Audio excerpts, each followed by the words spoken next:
এমনকি এমনিতেও আমরা সঙ্গীতের মাধ্যমে ঈশ্বরের প্রশংসা বা নিজেদের আবেগ প্রকাশ করে থাকি, তাহলে গান বাজনা গ্রহণযোগ্য নয় কেন? আপনি যদি ভেবে দেখেন, এটা আপনাকে দূরে নিয়ে যায় আল্লাহ সুবহানাহু ওয়া তাআলার জিকির থেকে, সর্বশক্তিমানকে স্মরণ করা থেকে। আমি ব্রাহ্মণ্যবাদের একজন অনুসারী, কিন্তু আমি ইসলামের অনেক কিছুই পছন্দ করি। কিন্তু ইসলামের নিয়ম অনুসরণ করতে হলে আমাকে কি ইসলামে ধর্মান্তরিত হতে হবে, নাকি আমার ব্রাহ্মণ্যবাদের ধর্ম পালন করেই আমি ইসলামের বিভিন্ন নিয়ম অনুসরণ করতে পারবো? স্যার, আমি আপনার অনেক বক্তৃতাই দেখেছি, যেমন ইসলাম ও হিন্দু ধর্মের মধ্যে সাদৃশ্য এবং আরো অনেকগুলো। আপনার বক্তৃতা আমি খুবই পছন্দ করি। বোন খুব সুন্দর একটা প্রশ্ন করলেন। তিনি বললেন যে তিনি ব্রাহ্মণিজমের একজন একনিষ্ঠ অনুসারী, কিন্তু তিনি ইসলামের বিভিন্ন বিষয় পছন্দ করেন। তার প্রশ্ন হচ্ছে যে তিনি কি ইসলামের এই সব বিষয় অনুসরণ করতে পারেন এবং একই সাথে তারা ব্রাহ্মণিজমে চর্চা করতে পারেন। তিনি আমার অনেক লেকচার দেখেছেন এবং অনেকটা পছন্দ করেন। বোন, প্রথমে আপনাকে বলি যে ইসলাম বা মুসলমান হওয়া কোনো উপাধি নয়। ইসলাম আবিধানিকভাবে বোঝায় শান্তি, যা পাওয়া যায় নিজেকে আল্লাহর কাছে সমর্পণ করে। তাই যে কোনো মানুষ যদি সে তার ইচ্ছা অনিচ্ছাকে আল্লাহর কাছে সমর্পণ করে, তাহলে সে একজন মুসলিম। শুধুমাত্র মোহাম্মদ, জাকির, আবদুল্লাহ, সুলতান, শাকির নাম হলে মুসলমান হওয়া যায় না, বা ফাতিমা, আয়েশা, এইসব নামগুলো আপনাকে মুসলিম বানাবে না। মুসলমান মানে যে তার ইচ্ছা অনিচ্ছাকে আল্লাহর কাছে সমর্পণ করে। তো প্রথমেই খুঁজে বের করতে হবে আপনাকে মহান আল্লাহর আদেশ কি। বোন বলেছেন যে তিনি ব্রাহ্মণিজমের একজন একনিষ্ঠ অনুসারী এবং তিনি ইসলামেরও বিভিন্ন বিষয় পছন্দ করেন। আর তিনি আমার অনেক বক্তৃতা দেখেছেন, যার মধ্যে ইসলাম ও হিন্দুইজমের সাদৃশ্য আছে। যদি এটা দেখে থাকেন তাহলে উত্তর দেওয়াটা আমার জন্য সহজ হবে, আপনার পক্ষে বোঝাটাও সুবিধা হবে। আপনি যদি দেখে থাকেন আমার হিন্দুইজম ইসলামের সাদৃশ্য নিয়ে বক্তৃতা, যেটা আমি বোধহয় প্রথম শান্তি সম্মেলন চেন্নাইয়ে দিয়েছিলাম, ইসলাম ও হিন্দু ধর্মের মধ্যে সাদৃশ্য। বোন, আপনি যদি ভেবে দেখেন, এমনকি যদি হিন্দু ধর্মের বইগুলোও পড়ে থাকেন, হিন্দু ধর্মগ্রন্থগুলো বলে যে নিজের ইচ্ছাকে ঈশ্বরের কাছে সমর্পণ করবেন। কিন্তু আমি যেটা বললাম যে সময়ের সাথে সাথে পূর্বের সকল ধর্মগ্রন্থ আগের মতো অবিকৃত অবস্থায় নেই। সেগুলো বিকৃতি এসেছে, জালিয়াতি হয়েছে, দুর্নীতি ঘটেছে। বেশিরভাগ পণ্ডিতগণই এই ধর্মগুলোর বিষয়ে, হোক সেটা হিন্দুইজম অথবা হোক খ্রিস্টানিজম অথবা ইহুদি ধর্ম, তারা একমত যে তাদের ধর্মগ্রন্থগুলো অবিকৃত রূপে সংরক্ষিত নেই।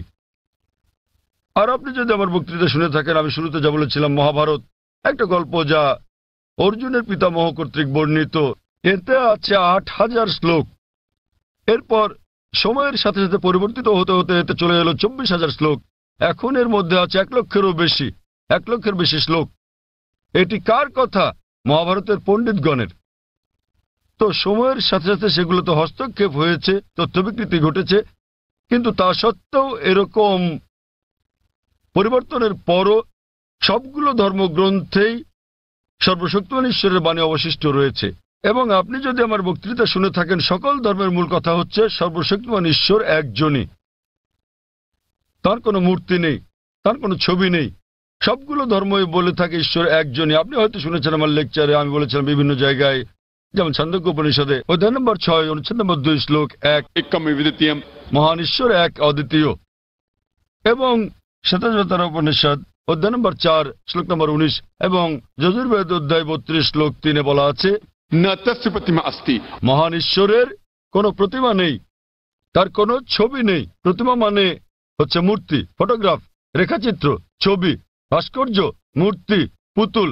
তাই ঈশ্বরের কোনো প্রতিমূর্তি নেই, কোনো ফটোগ্রাফ নেই, কোনো রেখাচিত্র নেই, কোনো ছবি নেই, কোনো ভাস্কর্য নেই, কোনো মূর্তি নেই, কোনো পুতুল নেই। তাই সকল ধর্মগ্রন্থই জোর দেয় সর্বশক্তিমান ঈশ্বরের একত্বের উপর। আর হিন্দু ধর্মের ব্রহ্মসূত্রটি হচ্ছে एकम ब्रह्म द्योतय नास्ते नैना नास्ते किंचन। भगवान एक ही है, दूसरा नहीं है, नहीं है, नहीं है, जरा भी नहीं है। ঈশ্বর একজনই, দ্বিতীয় কেউ নেই, কেউ নেই, কেউ নেই, কোথাও কেউ নেই।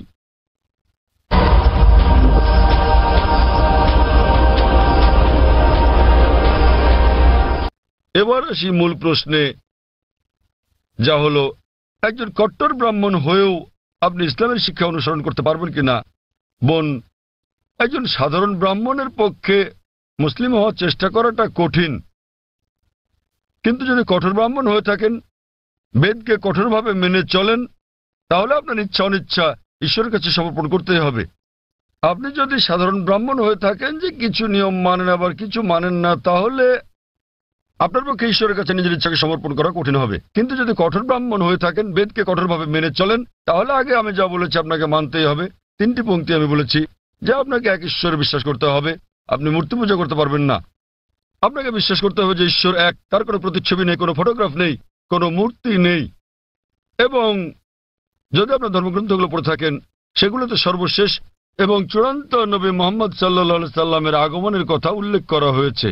আর আপনি যদি আমার বক্তৃতা ইসলাম ও হিন্দু ধর্মের মধ্যে সাদৃশ্য আর হিন্দু ধর্মে মোহাম্মদ সাল্লাল্লাহু সাল্লাম এই দুটো দেখে থাকেন, আমি বিস্তারিত আলোচনা করেছি যে নবী মোহাম্মদ সাল্লাল্লাহু সাল্লামের কথা আপনাদের ধর্মগ্রন্থে আছে। তাই যদি আপনি খারাপ ব্রাহ্মণ হয়ে থাকেন, তাহলে আপনার এটা বিশ্বাস না করার কোনো সুযোগ নেই যে ঈশ্বর এক, তার কোনো চিত্র নেই, কোনো মূর্তি নেই। এবং আপনাকে এটা বিশ্বাস করতে হবে যে মহান ঈশ্বরের সর্বশেষ দূত, সর্বশেষ বার্তাবাহক কল্কি অবতার হচ্ছেন নবী মুহাম্মদ সাল্লাল্লাহু সাল্লাম। কিন্তু যখন আপনার ধর্মগ্রন্থ বলে যে আপনাকে কল্কি অবতার চূড়ান্ত দূতকে অনুসরণ করতে হবে, তো যখন আপনি এই দূত নবী মুহাম্মদ সাল্লাল্লাহু আলাইহি ওয়াসাল্লামের বাণীগুলো পড়বেন, তখন আপনি দেখবেন যে এই কথাগুলো আপনার ধর্মগ্রন্থগুলোতে যা লেখা আছে তার সাথে মিলে যাচ্ছে। আবার একই সাথে দেখবেন এটা আপনার ধর্মগ্রন্থের অনেক কথার বিরুদ্ধে যাচ্ছে। তো এখন আমরা মনে করি যে কোরআন সর্বশক্তিমান আল্লাহর শেষ ও চূড়ান্ত নির্দেশনা, যা নাজিল করা হয়েছিল সর্বশেষ ও চূড়ান্ত নবী মুহাম্মদ সাল্লাল্লাহু আলাইহি সাল্লামের উপরে। এই কোরআন হলো ফোরকান, এটা হলো ন্যায় এবং অন্যায়ের পার্থক্যকারী। তাই কোরআনের সাথে যা যা মিলে যায়, সেটা যদি বাইবেলে উল্লেখ থাকে অথবা থাকে বেদে অথবা মহাভারতে অথবা রামায়ণে, নিশ্চিতভাবে আপনি ধরে নিতে পারেন যে তা হয়েছে সর্বশক্তিমান ঈশ্বরের ইচ্ছা ও আদেশ অনুসারেই। যদি সেটা বিরুদ্ধে যায়, আপনাকে মানতে হবে যে এটা হচ্ছে সর্বশক্তিমান ঈশ্বরের ইচ্ছা ও আদেশের বিপরীত। তাই আপনি যদি একনিষ্ঠ ব্রাহ্মণ হন, ব্রাহ্মণিজম চর্চা করে থাকেন, আপনাকে এক ঈশ্বরে বিশ্বাস করতে হবে, মূর্তি পূজার বিরোধিতা করতে হবে। আর আপনি যদি আমার সেই বক্তৃতা ইসলাম ও হিন্দু ধর্মের সাদৃশ্য শুনে থাকেন, সেখানে যা বলা হয়েছে, আপনি যদি কমপক্ষে ইনশাআল্লাহ এগুলো আপনাকে জান্নাতে নেওয়ার জন্য যথেষ্ট হবে ইনশাআল্লাহ। তাই আপনি যদি আমার বক্তৃতা ইসলাম ও হিন্দু ধর্মের মধ্যে সাদৃশ্য শুনে থাকেন, সর্বশক্তিমান ঈশ্বরের একত্ববাদ সম্বন্ধে, নবী মুহাম্মদ সাল্লাল্লাহু আলাইহি সাল্লাম সম্বন্ধে, কিভাবে সালাত আদায় করা যায়, মদ খাওয়া যাবে না, শুকরের মাংস খাওয়া যাবে না, যা কোরআনের সাথে সাথে আপনাদের ধর্মগ্রন্থ বলা আছে, আপনাদের বেদে শালীনতার বিষয়ে বলা আছে যে মহিলাদের নিজেদের আবৃত রাখা উচিত, যা কোরআনেও বলা আছে। তাই আমার সেই বক্তৃতায় যা যা আমি বলেছি, আরো অনেক বিষয় আছে, কিন্তু আপনি যদি শুধু এই বিষয়গুলো ভালোভাবে অনুসরণ করেন বোন, ইনশাল্লাহ ইনশাল্লাহ এগুলো আপনাকে এই পরীক্ষায় পাশ করিয়ে দেওয়ার জন্য যথেষ্ট। আপনি চাইলে আরো অনেক কিছু অনুসরণ করতে পারেন, কিন্তু কমপক্ষে এই বিষয়গুলো, এই প্রধান বিষয়গুলো যা আমি উল্লেখ করেছি, কিন্তু আপনার ধর্মগ্রন্থে যা বিতর্কিত, আপনার তা অনুসরণ করা উচিত নয়। কারণ আপনাদের পণ্ডিতগণই বলেন যে এটা সময়ের আবর্তনে পরিবর্তিত হয়ে গেছে। আমাদের বুঝতে হবে যে এই বিষয়গুলো হচ্ছে তথ্য বিকৃতি, হস্তক্ষেপিত, সত্যের অতিরঞ্জন। তাই মিলগুলো শুধু অনুসরণ করেন, ইনশাল্লাহ ইনশাল্লাহ আপনি একজন ভালো ব্রাহ্মণ হতে পারবেন। আপনি নিজ ধর্মগ্রন্থের অনুশাসন মেনে চলেন, জাফর খান এবং কোরআনের সাথে মিলে যায়, এবং ইনশাল্লাহ একজন নিয়মনিষ্ঠ মুসলমানও হতে পারেন। তো আশা করি ইনশাল্লাহ যে সর্বশক্তিমান আল্লাহ আপনাকে হিদায়াত দান করুন। বোন, আপনি কি বিশ্বাস করেন ইসলাম ও হিন্দু ধর্মের সাদৃশ্য নিয়ে আমি আলোচনায় যে কথাগুলো বলেছিলাম? হ্যাঁ স্যার, পুরোপুরি। বোন, আমার লেকচারের কথাগুলোর সঙ্গে আপনি একমত? জি স্যার। আপনি কি নিয়মগুলো মানতে রাজি আছেন? হ্যাঁ হ্যাঁ, রাজি আছি। তাহলে আপনি যেহেতু এগুলো মানতে রাজি আছেন, আমি যা বলেছি, সুতরাং আপনি প্রকৃতই নিজের ইচ্ছা অনিচ্ছাকে আল্লাহর কাছে সমর্পণ করলেন। আরবিতে আপনি বলতে পারেন মুসলমান, বাংলায় বলতে পারেন আল্লাহর কাছে নিজের ইচ্ছাকে সমর্পণকারী। তো যদি একমত হন যে ধর্মগ্রন্থগুলোতে বলা আছে এক ঈশ্বরের উপাসনা করতে হবে, তিনি ছাড়া আর উপাস্য নেই, মূর্তি পূজা করা অন্যায়, আপনি যদি সর্বশেষ ও চূড়ান্ত নবী কল্কি অবতার মুহাম্মদ সাল্লাল্লাহু আলাইহি সাল্লাম এবং তার শিক্ষার উপর বিশ্বাস রাখেন, তাহলে আমার মতে, আমি যদি আরবিতে বলি, আমাকে বলতে হবে যে আপনি ইসলাম ধর্ম পালন করছেন এবং আপনি একজন মুসলিম। বোন, আপনি কি একমত আছেন? জি স্যার, একমত। তাহলে আপনি কি জনসমক্ষে বলতে পারবেন যে আরবি নিয়মে আপনি একজন মুসলিম? বোন, আপনি কি আরবি নিয়মে ঘোষণা দিতে পারবেন এটা? যেহেতু আপনি মেনে নিয়েছেন একজন ঈশ্বর এবং নবী মোহাম্মদ সাল্লাল্লাহু আলাইহি সাল্লাম সর্বশেষ চূড়ান্ত নবী, তো আপনি কি ঘোষণা দিতে পারবেন যে আপনি একজন মুসলিম?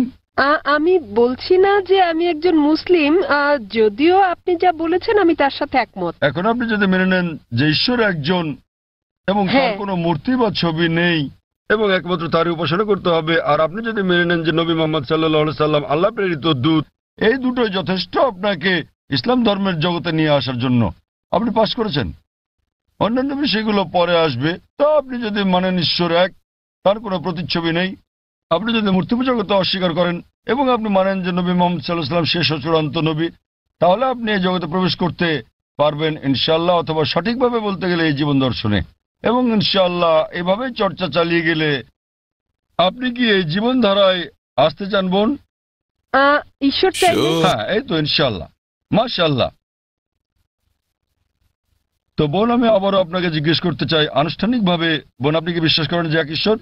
হ্যাঁ, করি। বিশ্বাস করেন যে সর্বশক্তিমান ঈশ্বর ছাড়া আর কারো উপাসনা করা উচিত নয়? হ্যাঁ হ্যাঁ। আপনি কি একমত যে মূর্তি পূজা ঠিক নয়? পুরোপুরি না হলেও কিছুটা একমত। না, দেখলেন তো, পুরোপুরি না কিছুটা, এটাই বলতে পারছেন না। আপনি এটা বলতে পারেন না যে কেকটা খেতে চাই, পেতে চাই। মূর্তি পূজা করা সঠিক নয়, নতুবা সঠিক। এর মানে ঈশ্বরের কাছে প্রার্থনার জন্য আপনার মূর্তি পূজার সাহায্য নিতে হবে না, কোনো মূর্তি পূজা করতে হবে না। আপনি কি মানেন যে ঈশ্বরের কোনো প্রতিরূপ নেই? হ্যাঁ। আচ্ছা, আপনি মানেন, এর মানে আপনি বলছেন ঈশ্বরের কোনো প্রতিমূর্তি নেই?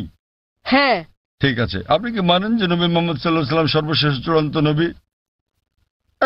আমি আসলে এইটুকু পর্যন্ত ভালো করে জানি না, কিন্তু অন্যগুলো আপনি যা বলেছেন আমি মানছি, কিন্তু আমি আসলেই সর্বশেষ বিষয়গুলো জানি না। আপনি কি মানেন যে তিনি আল্লাহ প্রেরিত দূত? হ্যাঁ, মানি। আপনি মানেন তিনি আল্লাহর দূত? হ্যাঁ। চমৎকার, চর্চাটাই আসল। একজন নির্ভেজাল মুসলিম হওয়া সহজ কথা নয়, আমরাও চেষ্টা করছি। তো বোন, আমি যদি বলি আপনি কি আমার সাথে কালিমায়ে শাহাদা পাঠ করবেন?